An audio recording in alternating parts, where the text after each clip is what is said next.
जय श्री सीताराम।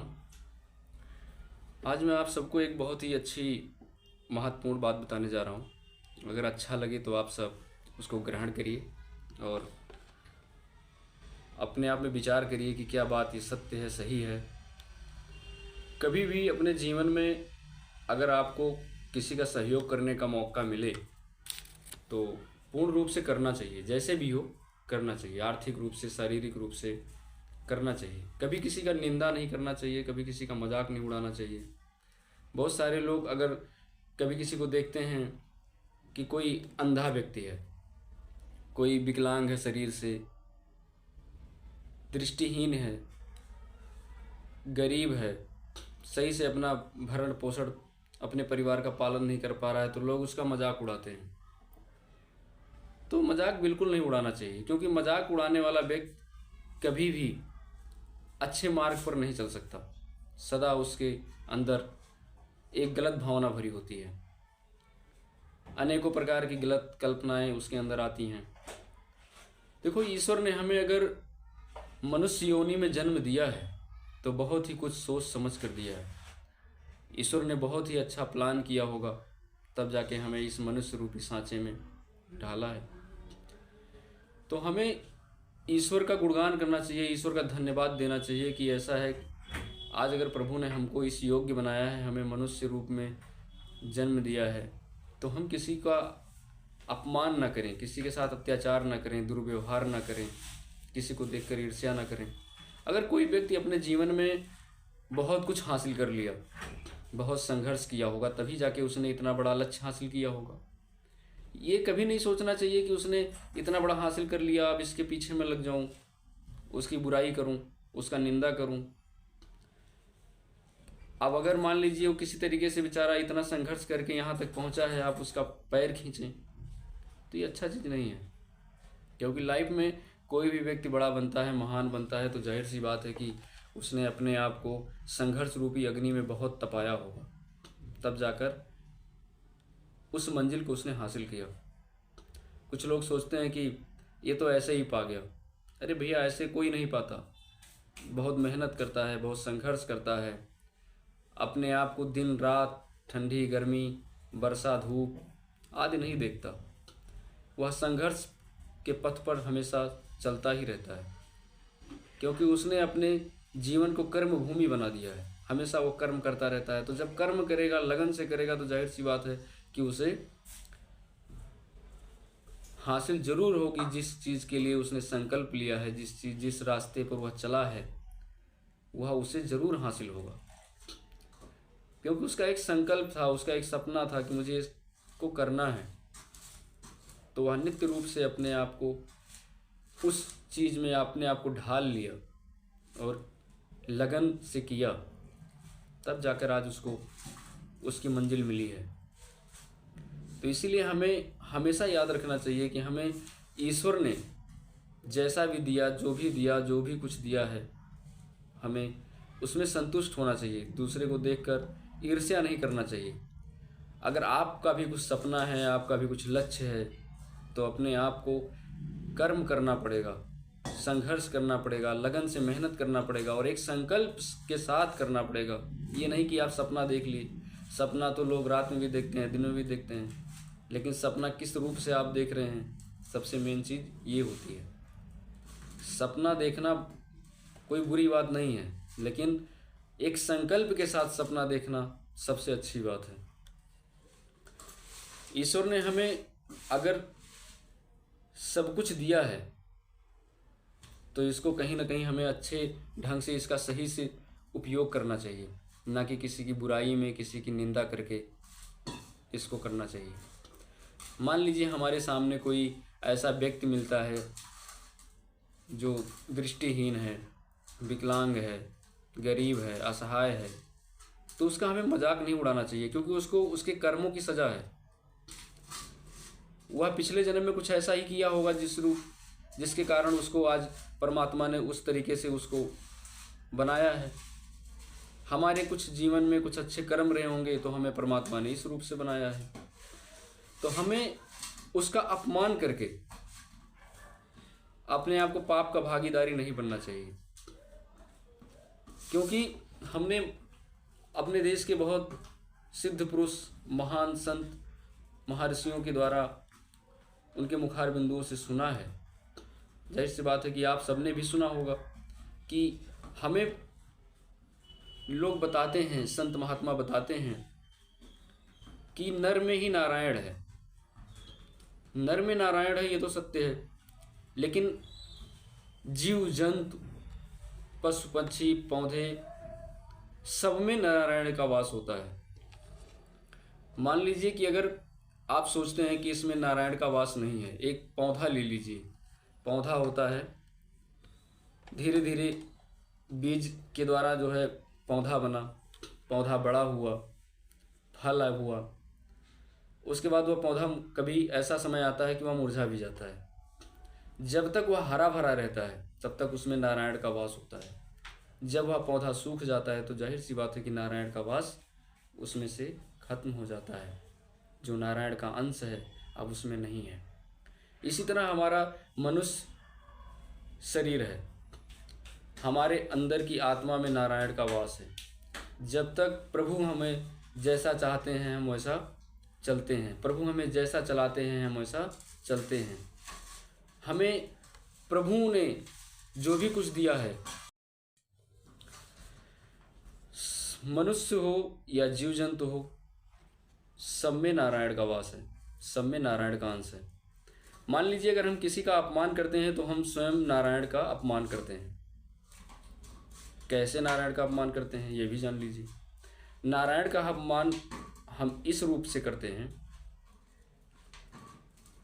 कि जब सब में नारायण का अंश है तो अगर हम किसी भी मनुष्य का अपमान करते हैं तो हमने स्वयं नारायण का अपमान कर दिया। इसलिए हमें किसी का भी अपमान नहीं करना चाहिए। आप कितना भी सुबह शाम पूजा पाठ करो, नित्य रूप से करो, हर समय करो, किसी गरीब आदमी को देखकर, उसके कपड़े को देखकर आप मजाक उड़ा रहे हो तो जाहिर सी बात है कि आप चाहे जितना समय पूजा पाठ करो, आपका कोई पूजा सार्थक नहीं होगा। किसी विकलांग व्यक्ति को आपने देखा, वह चलने में असमर्थ है, चल नहीं सकता, आप उसका मजाक उड़ा रहे हो तो जाहिर सी बात है कि आप अपने कर्म को बिगाड़ रहे हैं, अपने जीवन को बिगाड़ रहे हैं। इसलिए हमें कभी भी किसी का अपमान नहीं करना चाहिए। और एक चीज़ मैं और बताऊं, मान लीजिए आप धीरे धीरे इतना अच्छा कर्म कर रहे हैं कि आपने बहुत अच्छा कर्म कर लिया, बहुत अच्छे ढंग से सब कुछ पा लिया अपने कर्मों के द्वारा, क्योंकि कर्म महान है। कर्म करोगे तो जाहिर सी बात है आपको अच्छा सा फल मिलेगा, क्योंकि प्रभु देता है ज़रूर। जितना आप कल्पना नहीं कर सकते उससे कई गुना ज़्यादा देते हैं प्रभु।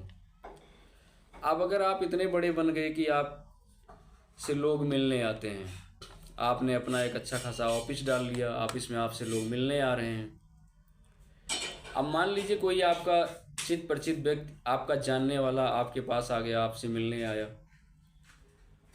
आपसे व्यक्तिगत रूप से वह परिचित है, बार बार आपसे मिल रहा है, और आप किसी के साथ, किसी दूसरे व्यक्ति के साथ आप ऑफिस में बैठे हैं। अब वह व्यक्ति जो आपसे मिलने आया हुआ है आपसे अचानक आपकी खिड़की खोलकर अंदर प्रवेश कर गया। अब आप अपना इमेज बनाने के लिए, अपना पोज बनाने के लिए उस व्यक्ति से कहते हैं आप कौन हैं, आप कौन। वह कहता है कि भैया मैं तो आपको जानता हूँ, सर मैं तो आपको जानता हूँ। उसके बाद आप कहते हैं ठीक है, आप थोड़ी देर बाद बाहर जाकर वेट करिए, अभी मैं आपसे मिलता हूँ। ठीक है, कोई दिक्कत नहीं है, लेकिन किसी की बेइज्जती करने का आपको कोई अधिकार नहीं है।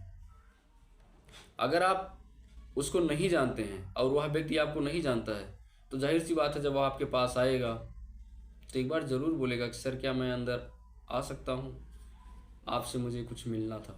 या मान लीजिए आपके पास नौकर चाकर लगे हैं, आपके पास सिक्योरिटी गार्ड लगे हुए हैं, आपके गेट के बाहर खड़े हैं, तो वह व्यक्ति एक बार ज़रूर बोलेगा कि सर मुझे सर से मिलना है, मुझे अपॉइंटमेंट चाहिए, आप सर से अनुमति लेकर आइए और मैं फला कंपनी से हूँ, या मैं जो भी है अपना परिचय देगा वो कि मैं कहाँ से हूँ, कौन हूँ, आपके गार्ड के माध्यम से वह आपको भेजेगा। तो आपको उसे अनुमति देना है या नहीं देना है, आपके ऊपर निर्भर करता है। आप उससे मिलना चाहते हैं कि नहीं मिलना चाहते हैं। लेकिन अगर आपका कोई व्यवहारिक व्यक्ति है, आपका कोई जानने वाला व्यक्ति है, और वहाँ का सिक्योरिटी गार्ड भी आपको जानता है, उसको भी जानता है कि ये तो सर हमारे पास बार बार आते हैं, हमारे सर से मिलते हैं, तो जहाँ तक है वो जल्दी किसी से परमिशन नहीं लेता। वो तो आएगा तो सिक्योरिटी गार्ड से इतना ही पूछेगा कि क्या सर अंदर हैं, या भैया अंदर हैं, तो कहेंगे हाँ ज़रूर अंदर है, ठीक है मैं जा रहा हूँ मिलने, तभी वो आपसे मिलेगा। और वह सिक्योरिटी गार्ड भी जानता है कि ऐसा है कि ये तो बार बार आते हैं, व्यक्तिगत रूप से परिचित हैं, तो इन्हें ज़्यादा इंट्रोडक्शन की कोई ज़रूरत नहीं है। लेकिन आप अपनी पोज बनाने के लिए उस व्यक्ति का बेइज्जती करते हैं, तो शायद आप अपने कुर्सी का, अपने दौलत का, अपने गुरूर के अहंकार में आप उस व्यक्ति का अपमान कर रहे हैं, जो व्यक्ति आपसे बराबर मिलता है। इसलिए देखिए, अगर आपको परमात्मा ने कुछ दिया है तो उसका सही से इस्तेमाल करना सीखिए, क्योंकि एक सत्य है कि लक्ष्मी किसी के बस में नहीं होती। राजा को रंक और रंक को राजा बनते सभी लोगों ने देखा है। आज लक्ष्मी आपके पास है, कुछ आपके अच्छे कर्म रहे होंगे, आपने मेहनत किया, या हो सकता है आपको उतनी मेहनत करने की आवश्यकता नहीं पड़ी, हो सकता है आपके पुरखों की हो, आपके पिताजी ने बनाई हो, या आपके परदादा ने बनाई हो, आज उस पर आज राज कर रहे हैं। लेकिन आपकी गलत भावना, आपका अहंकार कुछ क्षण के बाद ऐसा आएगा आपके समय में कि आप की जो बनाई हुई पूंजी है वह बर्बाद हो जाएगी। क्योंकि धन बहुत संभालने पे रुकता है किसी के पास। लक्ष्मी कहती हैं कि मैंने इसको थोड़ा सा धन क्या दे दिया, इसकी थोड़ी सी आय क्या बढ़ गई, ये तो अहंकार में एकदम मदमस्त हो गया, किसी को पहचानता ही नहीं। तो ऐसा कोई काम मत करें कि जिससे आपकी बनी बनाई पूंजी चौपट हो जाए। इसलिए सबका सम्मान करना सीखें। अगर आप सबको सम्मान देंगे तो आपको भी लोग सम्मान देंगे। सम्मान उसी को मिलता है जो सम्मान दूसरे को देता है। अगर आप किसी को सम्मान नहीं देते हैं तो आप ये मत सोचिए कि आपको भी सम्मान मिलेगा। जो संत महात्मा कहते हैं कि नर में ही नारायण है, सत्य है। आप किसी के लिए छोटा सा अगर सहयोग कर देते हैं तो वह अगला व्यक्ति कहता है कि अरे भैया आप तो हमारे लिए भगवान हैं, आपने हमारे लिए बहुत कुछ कर दिया है। बताइए, वह व्यक्ति आपको भगवान मानता है, आपने उसके लिए थोड़ा सा हेल्प कर दिया है, ठीक है, जो कि आप भगवान नहीं हैं, आपने उसका थोड़ा सा सहयोग किया, लेकिन उस व्यक्ति के लिए आप कितने महान हो गए। और उसी जगह पे आपने एक व्यक्ति का अपमान कर दिया तो वह तो जाएगा, चार लोगों को बताएगा कि अरे गजब का आदमी है, एक ऑफिस क्या खोल लिया है, उसके पास जाओ तो अब उन्हीं लोगों को भूल बैठा है कि जो लोग उसको बराबर मिलते थे। आज वह थोड़ा सा पैसा उसके पास क्या आने लगा, छोटी सी आय क्या उसकी बढ़ गई, वह अपने ही करीबियों का अपमान करने लगा। अब तो उसके बड़े बड़े लोगों के साथ संबंध हो गए हैं, अपने मित्रों को, अपने रिश्तेदारों को वह भूलने लगा है। तो आप ये समझ जाइए कि अब आपका पतन निश्चित हो गया है। इसलिए आप कभी भी ऐसा कोई कर्म ना करें कि जिससे आपकी बची पूंजी नष्ट हो जाए। अगर आप किसी का सहयोग भी करते हैं, सहयोग कर कर उसकी निंदा ना करें। मान लीजिए आपने किसी गरीब व्यक्ति को आपने 2 रोटी खिला दी, किसी के बच्चे का फीस नहीं जमा हो रहा है, बहुत बेचारा परेशान है, उसके बच्चे की आपने 1 महीने की फीस जमा करवा दी, किसी का इलाज नहीं हो पा रहा है, आपने उसको दवा दिलवा दिया, किसी हॉस्पिटल में एडमिट करवा दिया, तो अपनी वाहवाही मत लूटिए कि ये तो बहुत मजबूर था, इसके बच्चे का एडमिशन नहीं हो पा रहा था, वो तो मैं ना होता तो इसके बच्चे का एडमिशन नहीं होता, कल इसके घर में राशन ख़त्म हो गया था, मेरे पास आया था, मैंने अपने जेब से इसको पैसा दिया तब इसके घर में राशन आया। आज आप उस योग्य हैं कि जो उसको दे रहे हैं। ये मत भूलिए कि आपने उसके लिए कुछ किया है, प्रभु ने आपके द्वारा करवाया है, आपको एक माध्यम बनाया है,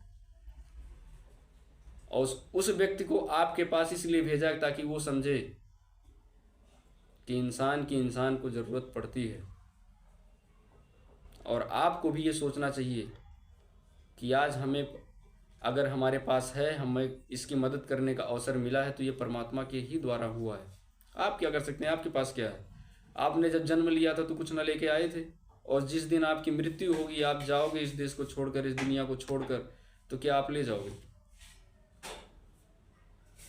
संसार जानता है कि जब मनुष्य जन्म लेता है, मुट्ठी बांध कर आता है और हाथ पसार के जाता है। ना आप कुछ लाए थे और ना आप कुछ ले जा सकते हो। ना ही आपके पूर्वज कुछ लाए थे और कुछ लेकर गए। जो संपत्ति उन्होंने बनाई थी उसका यूज आप कर रहे हो, आप बना रहे हो, आपके बच्चे करेंगे। आपके पिता भी छोड़कर गए, आप भी छोड़कर जाओगे, आपका पुत्र भी छोड़कर जाएगा। ये सृष्टि का नियम है। इसलिए अहंकार हमें किस चीज का, जब सबको ही राख में मिलना है। हाँ, अगर है आप सोचते हैं कि मुझे राख में नहीं मिलना है, मुझे 5 तत्व में विलीन नहीं होना है, तो आप अहंकार कर सकते हैं, आपको अहंकार करने का अधिकार है। लेकिन जब सबको पता है कि एक समय ऐसे आएगा कि जहाँ पर भिखारी को भी जाना है, राजा को भी जाना है, मध्यम वर्ग को भी जाना है, और सबसे बड़े हाईएस्ट लेवल के जो लोग हैं उनको भी वहीं जाना है, तो फिर अहंकार किस चीज़ का? सबको ही अर्थी पे जाना है। किसी को सोने के सिंहासन नहीं लगा है कि तुम बहुत बड़े आदमी हो तो तुम्हारे लिए सोने का सिंहासन है, तुम्हारी मृत्यु नहीं होगी। सबको ही एक ना एक दिन उस मिट्टी में मिलना है। हमारा अतीत ही हमारी मिट्टी है, तो हमें अहंकार किस चीज का?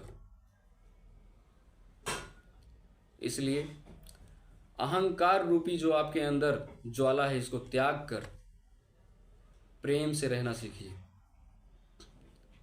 प्रेम ही सबसे अच्छा है आपके लिए, सबके लिए, हमारे लिए, आपके लिए, पूरे संसार के लिए। जिसने प्रेम की भाषा सीखी, एक दूसरे को सम्मान करना सीखा, वही सबसे इस दुनिया में महान है। कोई पैसा वाला महान नहीं है कि हमारे पास बहुत पैसा है हम बहुत महान हैं, आपके पास बहुत पैसा आप बहुत महान हैं। पैसे से कोई महान नहीं होता, इंसान का कर्म ही उसका महान है। आप किसके लिए कितना अच्छा कर रहे हैं, सबसे मेन चीज ये होता है। आप कुछ ऐसा करिए ताकि लोग आपको समझें,